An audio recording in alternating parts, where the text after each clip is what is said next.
Hi, everybody. It's Dr. Carrie Reller. Welcome back to the Get Healthy Tampa Bay podcast. Today, we have an awesome guest that I go way back with over 20 years, I think. This is Dr. Colleen McGinnis. Why don't you tell everybody hi and tell us a little about who you are and what you do? Yeah, sweet. So thanks for having me, first of all. I'm Colleen. I've been practicing physical therapy for 15 years. And back in about 2018, I kind of got burnt out on the traditional physical therapy model, where I would just get patients back to their baseline, but baseline is where they got injured. So it's not good enough, right? So at that time, I was like, I needed to figure out a way to bridge that gap. And truly, I was getting a little bit burnt out on just treating patients all day. So that's when I created Wellbody Lab. It's an online fitness and nutrition company, and we specialize in coaching women in the 35 plus age bracket.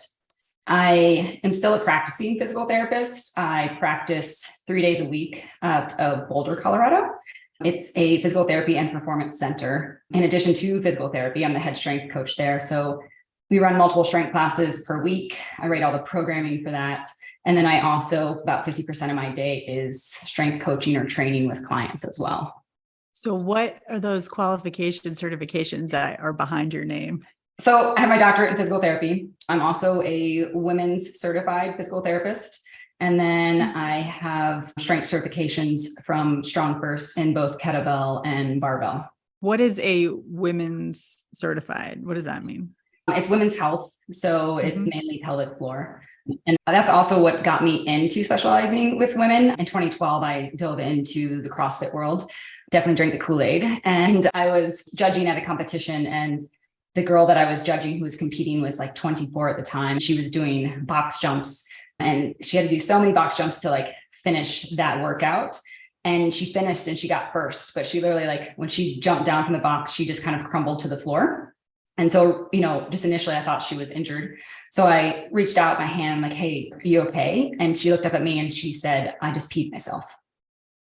So that's when I was like, wow, she's 24 and has pelvic floor issues with no history of children or anything. And so there was a lot of compassion that happened in that moment. And that's when I decided that I really wanted to focus on working with women. Yeah, we've had some specialists in the pelvic floor area come on here, and it's an excellent field that people need to help patients with, but also it's sometimes very overlooked and they don't bring up their problems. Right. And it's even more unique in setting that you're saying where they don't have childbirth history. So that's really surprising that you would see that. And that's not what I thought you were going to say, but it's close. So I'm glad it was just she peed herself rather than something else. But yeah, it's scary. That was during a competition, right? Yeah. And it was actually, you guys are in Tampa Bay, right? So it was at Raymond James Stadium. So It was quite a large audience. So I think, she was just mortified to even stand up. So, Oh man. Yeah. Well, that is a very noble cause to be getting involved in the women's health side of physical therapy. I think you mentioned the other type of, certifications that you have are similar to maybe level 1 CrossFit or the USA weightlifting. Is that right? Yeah, so StrongFirst is a organization, and they run certifications for kettlebell specifically, barbell, and then body weight movements. And of course, you can get level 1, level 2. There's all different ways that you can, or all different levels of certifications that you can get. I've been strength training since I was, 13, because I had an initial knee injury when we played soccer together. And so that's when I fell in love with strength training. And that's what kind of pushed me into that physical therapy world, because it kept me doing what I love to do. But then just knowing as I started to get more on the strength side of, my career, that's when I really dove into getting the different certifications. So I used to have CrossFit level 1 certification. And then recently, back in 2021 is when I really started to dive into StrongFirst. I just think there's standards of coaching and the standards that their coaches have to hit to get certified top notch. Awesome. So going back, you had, was it ACL? Was it in high school? Well, I don't remember. Yeah, I was in middle school. I think I was in 7th or 8th grade. And so I have a high riding kneecap. So my trochlear grooves, the grooves that my patella sits in, are very shallow. And so my kneecap itself sits high in the grooves. And so it subluxes very easy. And so there wasn't much surgically that could be done at the time. They were basically you just have to get as strong as you can. So I started going to physical therapy, I think 3 days a week, and then got into high school, and it was tough to fit in the physical therapy after school when soccer season was going on. So at our school, they offered weightlifting elective. So I took that, and I think I was the only female in that class. Oh my God. And that's too kind of when I realized, like, why is it only men, right? Like, why am I the only female in this class?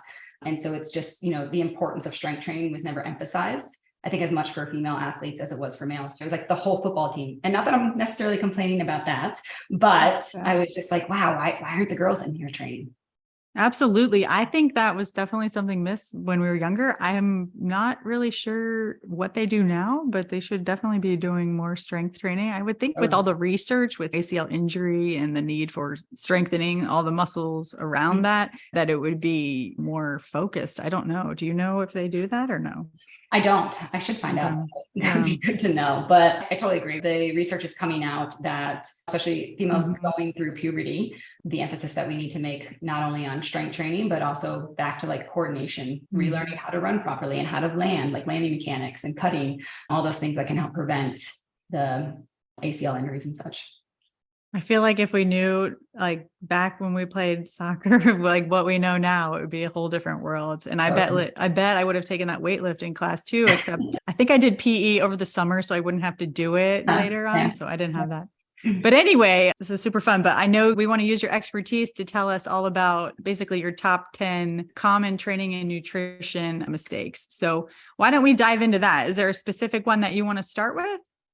Yeah, I think so.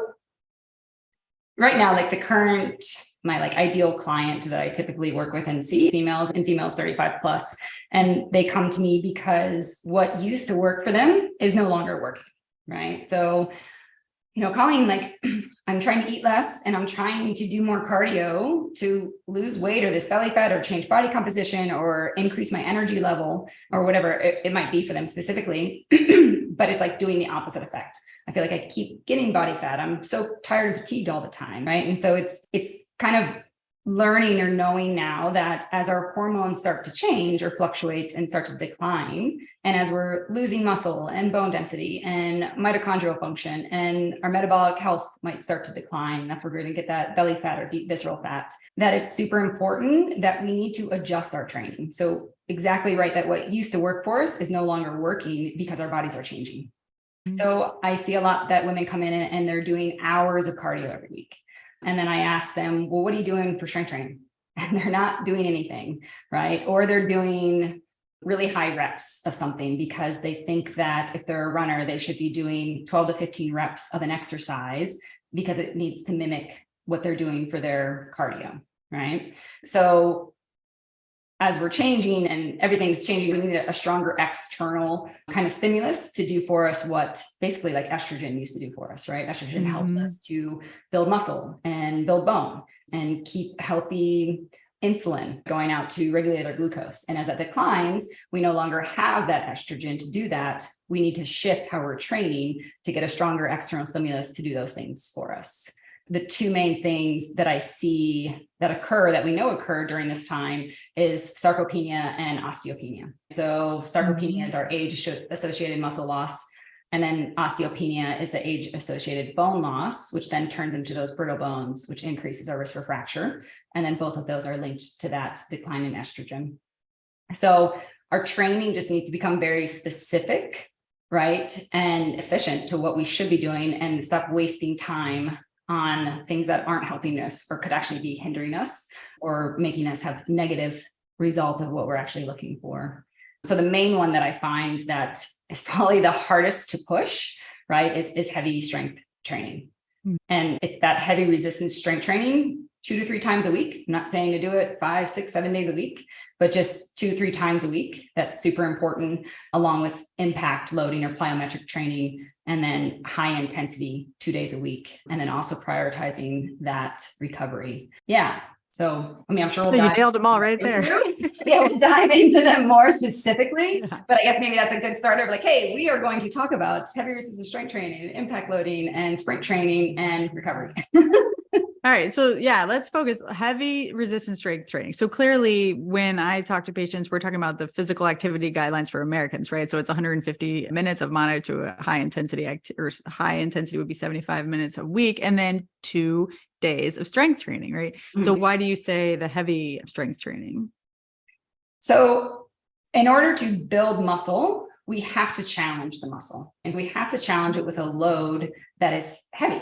If it's not heavy, we're not challenging the muscle enough to make a change, right? And heavy is totally subjective. So what's heavy for you could like not be heavy for me, or the opposite way around. So it's totally subjective of what we do consider heavy. And in the beginning, if strength training is new to you, then of course the goal is to not go heavy, right? The goal is to dial in form, make sure that you are efficient with the mechanics, you know how to do the lift properly before you're ever going to load the lift, and then before you're ever going to load it heavy, right? But when I'm talking about heavy, I'm talking about if you're going to do 5 reps of a back squat, at the end of your 5th rep, you feel like you could do 1 or 2 more reps with good form with that weight.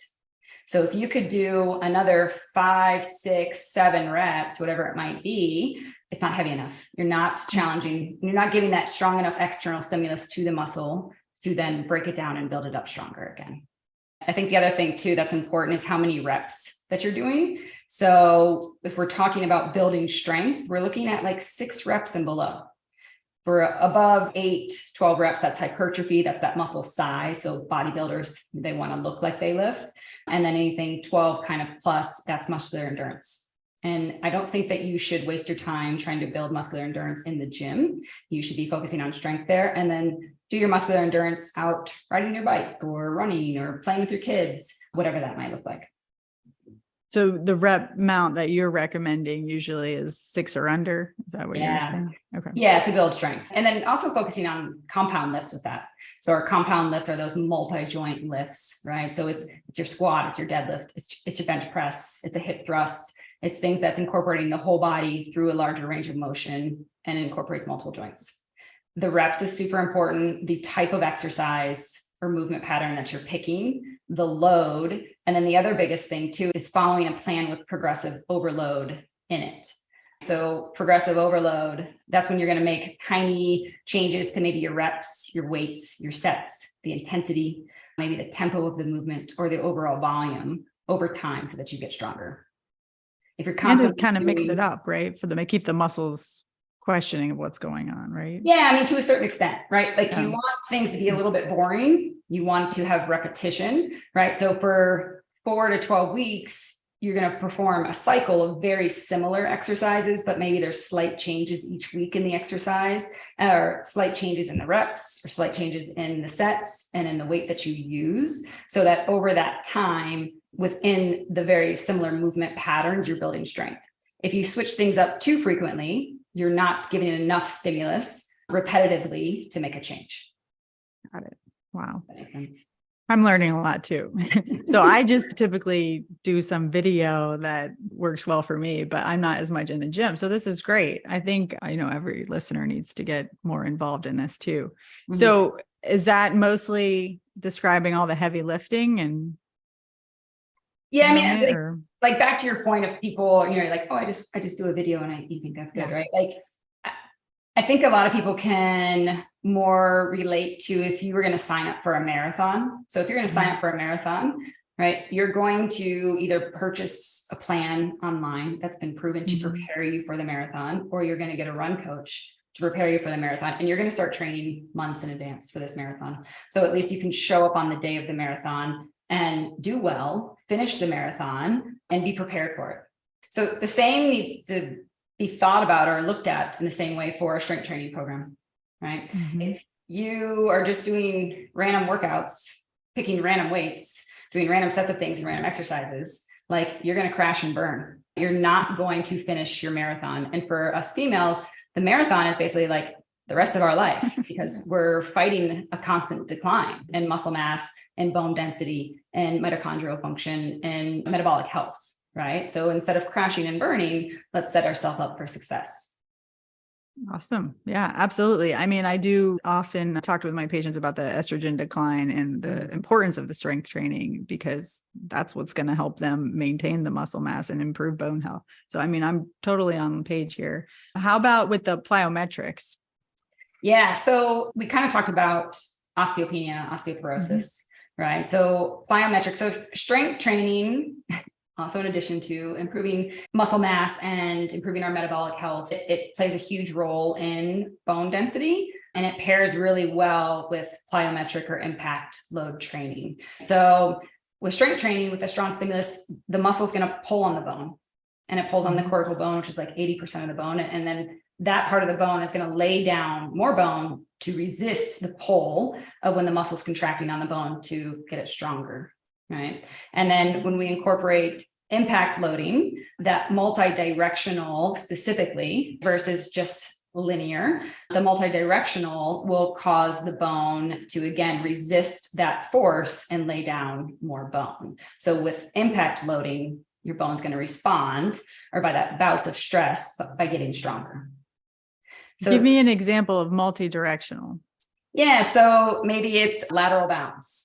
So you're doing kind of like a lateral lunge side to side, or you're doing jump squats, but you're doing 90-degree turns when you do the jump squat, or you're doing like sideways skips, something of that nature. And the biggest thing there too is varying it up. So the variability in it is also important. Whereas I work with a lot of endurance athletes out here in Boulder, and they typically come in and say, well, I'm a runner, so my bones are healthy. And I'm like, well, it's not enough, especially if you run a lot, because your bones are used to that stress, and that stress is linear, and it's too similar to our everyday activity of walking, that it's not a strong enough stress to challenge our bone to lay down more bone. So super important for those runners. Maybe in your warm up, you're going to do some lateral skips or some lateral bounds. Not only is that going to help your bone, but it's also going to prime your tendons to prepare you for running, right? Make them more resilient themselves. So running is not enough, especially if that's all you do, and if you do it quite often, and if you're not incorporating strength training. It's probably good for balance too, right? With the plyometrics from side to side and everything. Totally. Yeah. Balance. And so there's a crazy statistic out there that 40% of women will experience an osteoporotic fracture post-menopause. 40%. Huge, right? And we know that hip fractures are associated with 15 to 20% increase in mortality rate within 1 year post-break. So anything that we can do to improve our balance and reduce our risk for falls is huge, right? Yeah, super, super important. Everybody listening. So you mentioned HIIT. So tell everybody what that is and what's the story behind that. Yeah, so HIIT training, high intensity interval training. It's where you want to get your heart rate up really, really high, like above 85% for a short period of time, and then you recover. So you have these short periods of time where it's super intense, and then you fully recover, and then you try and hit that super intense intensity again, and then you recover. I think it's pretty common. Females like group classes, which I think are great. They're great to jumpstart habits, and they're super motivating. And for most of us, they're challenging at first, but then progress will eventually kind of plateau. And that's for a couple different reasons. And then one of the other biggest things I see is that women are doing 5 days a week of these 60-minute HIIT classes. So not to like throw anyone under the bus, but like Orange Theory, for example, right? Which I think, which I'll dive into that. I even do Orange Theory twice a week, but I'll dive into kind of how I structure my Orange Theory class to make it HIIT versus what we call, it's actually VIT. So it's like variable intensity training, which is more of what your classes are. Because if they were true HIIT classes, you wouldn't be able to tolerate an hour. After 20 minutes, you'd be like, I can't hit that high intensity anymore. I'm done. And you'd be spending most of that class resting in order to hit that high of an intensity. So these 60-minute classes, even if they say they're a strength interval class or like F45 or whatever those might be, they aren't true strength training because the load is not heavy enough, right? The reps and the sets are too high to lift heavy well, and there's not adequate rest between the sets and the exercises to actually build strength. So for me, when I go to my Orange Theory, I'm not going to push myself that hard on the treadmill or in my runs outside to hit that high of the intensity of that 85% or more that I need to hit to get the benefits of true HIIT training. So I go and I focus on that 28 minutes or whatever it is that you're on the treadmill, and that's where I give it my all. I burn out. And then when I get to the strength room, that's not my strength class. I'm doing strength on my own, right? So in there, I just kind of go light and just work on maybe the depth of the squat versus doing a moderate weight for 20 reps or whatever it might be. So I just changed the priority of that class to fit more into what I consider true HIIT, or what we call sprint interval training, to get the benefits. And when we talk about benefits of HIIT training, it improves our insulin sensitivity, it improves our mitochondrial content, it improves our body composition. It is going to burn calories, it is going to uptake those carbs, it's going to help reduce that accumulation of body fat. It helps our cardiovascular health, it enhances our aerobic capacity, memory, cognition, mood, all these things. So it's very beneficial. But again, I'm telling you, like, hey, since estrogen has declined, you have to hit these higher intensities. And so in order to hit these higher intensities, you need more recovery. So maybe twice a week is all that your body can handle of true high intensity, because it does increase our cortisol levels. It increases inflammation internally. And we already know in perimenopause and postmenopause, those are already higher. So we don't want to increase that even more if we're going 5 days a week. But if we go twice a week, there's adequate recovery. We want about like 24 hours recovery between these high intensity sessions in order to actually get recovery, to get those positive training adaptations that we're looking for. You mentioned sprint, right? What is that? So sprint interval training is just even like more and higher intensity, right? So a true sprint interval training session would literally be like 30 seconds all out and then 90 seconds recovery. 30 seconds all out, 90 seconds recovery. And you're going to repeat those intervals until you can't hit that high intensity again. If you keep going, so let's say after the third or fourth interval, you drop off and you can't hit that same intensity that you hit intervals 1 through 3, then you're just going to put yourself into undue fatigue. Like, stop. You've gotten the max benefit of that session that you're going to get. If you keep going, you're just going to make yourself more fatigued and you're going to require more recovery time. Does that make sense? Yeah. It actually found like research now, of course, because more research is being done in this population, which is amazing. But post-menopause, like, your intervals should be 30 seconds or less. That's when we get the most bang for our buck. So you don't need to do 45-second intervals or 60-second intervals. Again, those are going to put you in that undue fatigue, increased cortisol level, increased inflammation, reduced recovery. We're looking at 30 seconds or less at an RPE of a 9 to 10 out of 10. Again, with that heart rate super high, and like 2 times a week is all you need. Yeah. What would someone do if they work out with other partners, like a male partner or something? Do they need entirely different workouts? No, I think it just depends on like what their partner's doing for their workout. Like, ideally, guys should be doing compound lifts as well. And guys should be prioritizing strength. But for them, like, if they want to prioritize hypertrophy, fine. Right. For us, like, to be efficient with your workouts, especially if you're busy and maybe you have 30 minutes or an hour, or maybe you only have the 2 days a week and you want to get out and do other things on the other days, like, just be very specific with your workout, right? Don't waste your time. But, you know, tank top weather is here. If you want your biceps to look good and you want to do some bicep curls, I'm okay with that. Just do your squats and then maybe, like, as a superset, your bicep curling. I like that. Remind me, what was the rep quantity for hypertrophy? Hypertrophy, you're looking at like 8 to 12. Okay. Yeah. So heavier. Yeah, like bust out 10, bicep curls in between, and you'll have a fabulous bicep for tank top weather. It's definitely tank top weather here. I don't know. My daughter even started wearing tank top to bed. She's like, "Do you wear a tank top to bed?" No, not really. But you can. Yeah. Yeah. All right. So I think we hit 3 things. I'm not sure. Well, not to play on words with a hit, right? But recovery. And then was there another one? Where did I miss? Well, I think one of the big things I want to make sure we focus on is protein intake. Okay. So, yeah. I mean, if we're going to spend all this time working on building strength, but then we're not fueling for it, and then, stopping the breakdown and promoting protein synthesis, then we're not using our time efficiently, and we could actually be breaking down more muscle. So fueling around our workouts is super important. We want to make sure that we're fueled a little bit before going into a workout versus going in fasted. So fuel for what you're doing. So if it's been greater than 2 hours since you've eaten, a snack of 150 calories or 200 calories, something like that, prior or within that 2-hour window before you work out, super beneficial.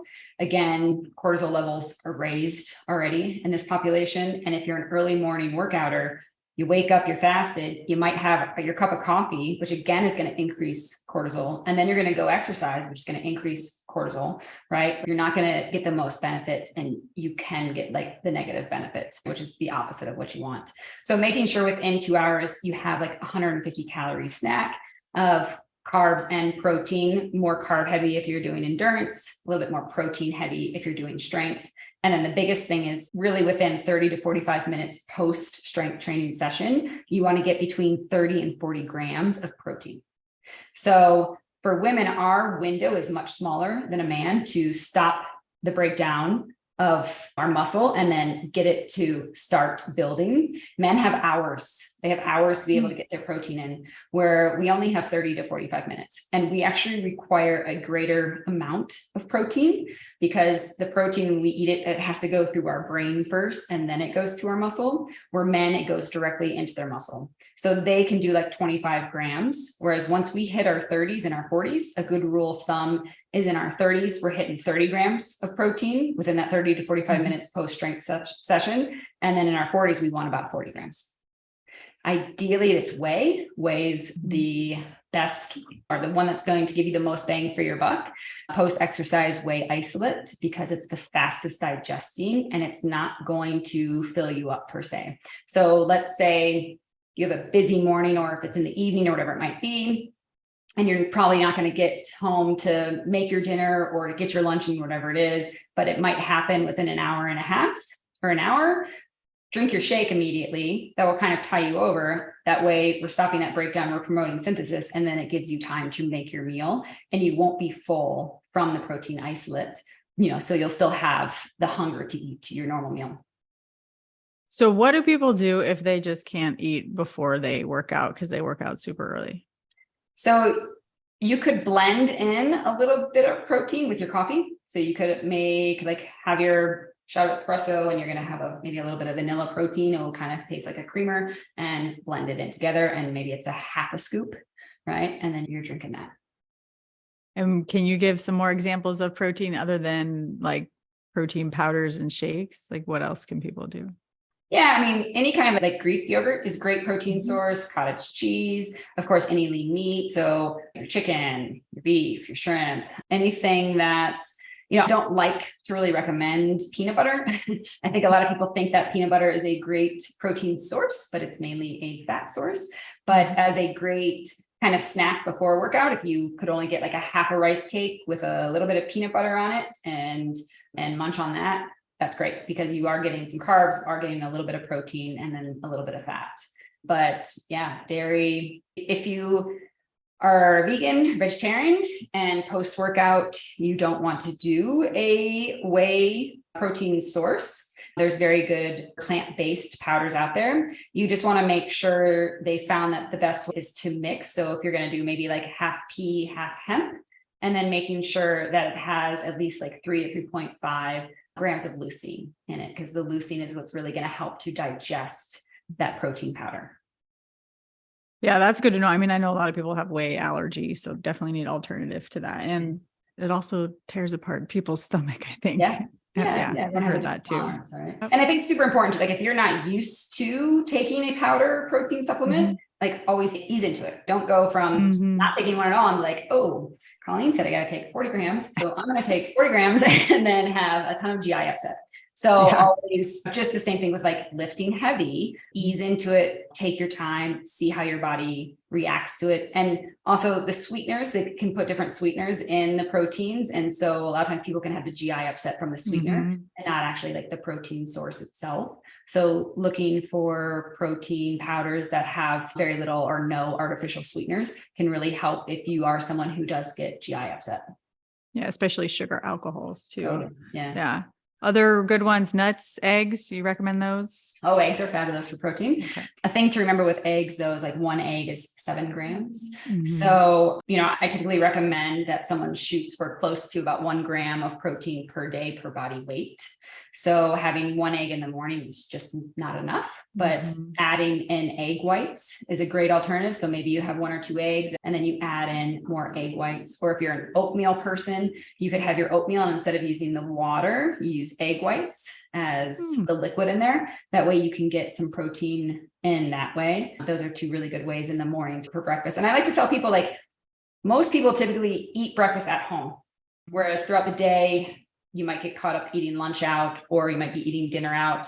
So front load protein in your breakfast as much as you can. That way, at least you're setting yourself up for success. And it's not 9 p.m. at night. And you're like, oh my gosh, I've had like no protein. Now I have to have a piece of chicken before bed, because that sounds absolutely disgusting.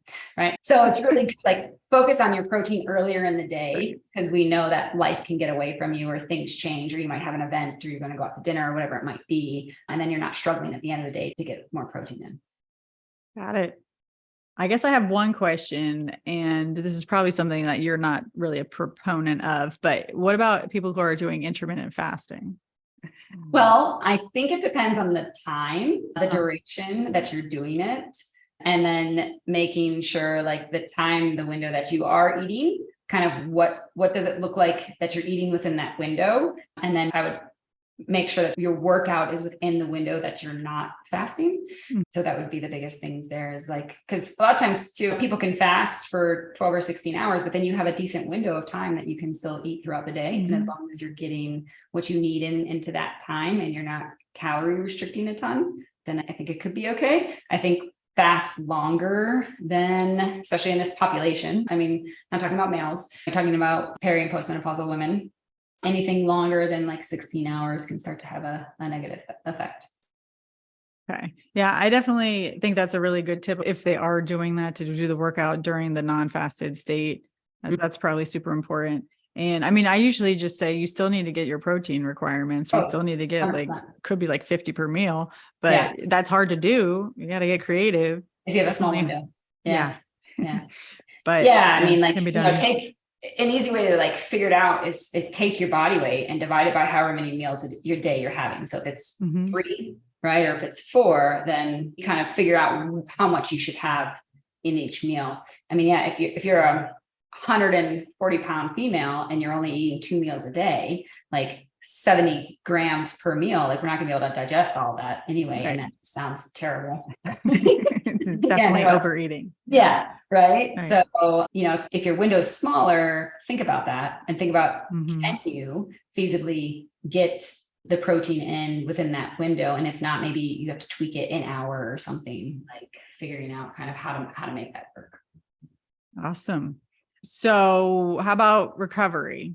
Yeah. So tips? Yeah, I mean, so for the last, whatever it is, 40 minutes, I've been telling you need to train a little bit harder at a higher intensity to do what hormones used to do for you. So I'm asking you to train a little bit harder. And then we know that, again, that during this time, cortisol is increased, internal inflammation is increased, right? So we need to prioritize recovery. We can no longer train like we did in our 20s and in our early 30s and still get the training adaptations that we're looking for, just because of the change in hormones and because we need to be training at a little bit higher of an intensity. So we need to make sure that we're prioritizing enough recovery. And with recovery, also talking about sleep. So like 7 to 9 hours of sleep a night. Sleep and recovery is when the magic happens, right? That's when we actually make the positive training adaptations. We build the strength, our cardiovascular endurance, whatever it is, improves, right? That's when the magic happens. It doesn't actually happen when we're doing the strength training, because we're actually breaking down at that time, right? So we need to prioritize recovery. Sleep is huge. Stress management is huge during this time. Typically, we're very busy. Maybe we have families, work life, whatever it is. And again, if we're not focusing on managing stress, internal inflammation, cortisol, that is even more heightened, right? So I think prioritizing at least 1 full day a week, depending on the intensity of your training or how many days that you're training, is super important. And then also, like, what a recovery day looks like, or actually is, right? A recovery day is not a 3-mile run. A recovery day could be like a 30 or 45-minute dog walk, or it could be going to yin yoga, not hot vinyasa flow. Because those things, like when we talk about that moderate intensity training or gray zone intensity training, where it's too easy to be hard, but too hard to be easy, again, it's preventing us from recovering. It's just enough to spike that cortisol levels, to spike that inflammation, to get that heart rate up to where it's going to prevent us from fully recovering on that day. So focusing more on low level, like super low, chill out. I'm not saying to sit on the couch, but I'm not saying again, to do an easy shakeout run, because that's too hard to be easy. So where are you on like mobility, stretching? I was going to also say yoga, but that kind of thing. Because if you are just completely resting, like what about the fact that everybody should be moving more a little bit? So I think running through a mobility routine, going for a 30, 45-minute walk, playing with kids outdoors, right? Great. Mm-hmm. I think it's important to incorporate mobility throughout the week in your warm up, whatever it might be. If you're a runner, a cyclist, or you're lifting, have mobility of some sort. Doesn't need to be long, right? But mobility drills of some sort incorporated in your warm up, as well as like activation drills and things to prime your joints and your tendons and your muscles and your ligaments and everything for exercise. So I definitely think incorporating mobility throughout the week, and especially prior to your exercise, is fabulous. I think that incorporating stretching, right? So when we talk about mobility, we're talking about like joint mobility. Mm-hmm. When we talk about stretching, we're talking about like muscle length. Stretching is great for after exercise because we don't want to slow down the tissue. So if we lengthen it prior to asking it to be explosive, we could actually reduce the ability of that muscle to contract really quickly or be explosive. So mobility before, prime before, foam roll before, all those things are fabulous. If you're not dealing with an injury of a specific sort, then I would keep your static stretches for after your exercise. And by the static stretches, just ensuring that you're holding that stretch for at least 2 minutes. So let's say 2 to 5 minutes. You need at least that 2-minute time frame in order to make a change at the molecular level of the tissue to elongate and stay elongated.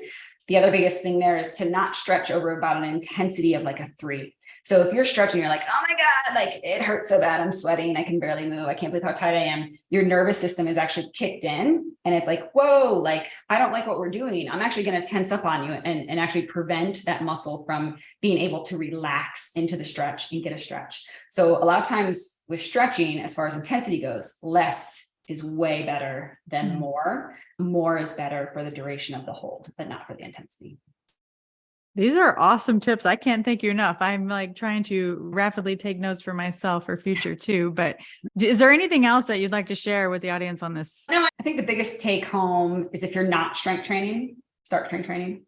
If you're not comfortable with strength training, then work with a trainer or a physical therapist, or go with a friend who is proficient in strength training and slowly progress up, really making sure that you're focusing on form first over load and then getting more comfortable with it, because it really needs to be a part of our life, right? For the rest of our life. Again, it's that training for that marathon. The marathon's the rest of our life. So we want to set ourselves up for success. I think one of the other biggest parts in there too is following a plan of some sort that has progressive overload and not just doing random workouts when you go, because random workouts are going to give you random results.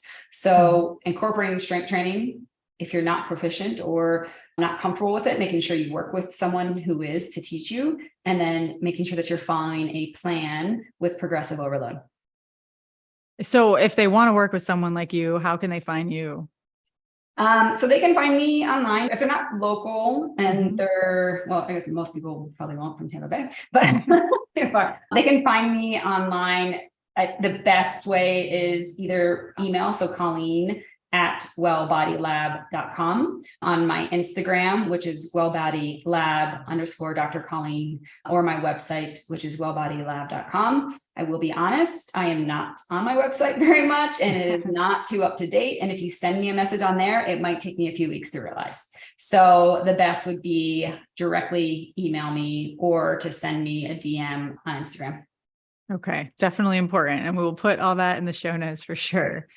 Thank you so much for coming on today and reconnecting. This has been awesome. Maybe we have to have you come back in the future for some other fun topics, because this was awesome. It was really good. For sure. I love it. I love it. Thank you. All right. Thanks everybody for listening. Tune in next week.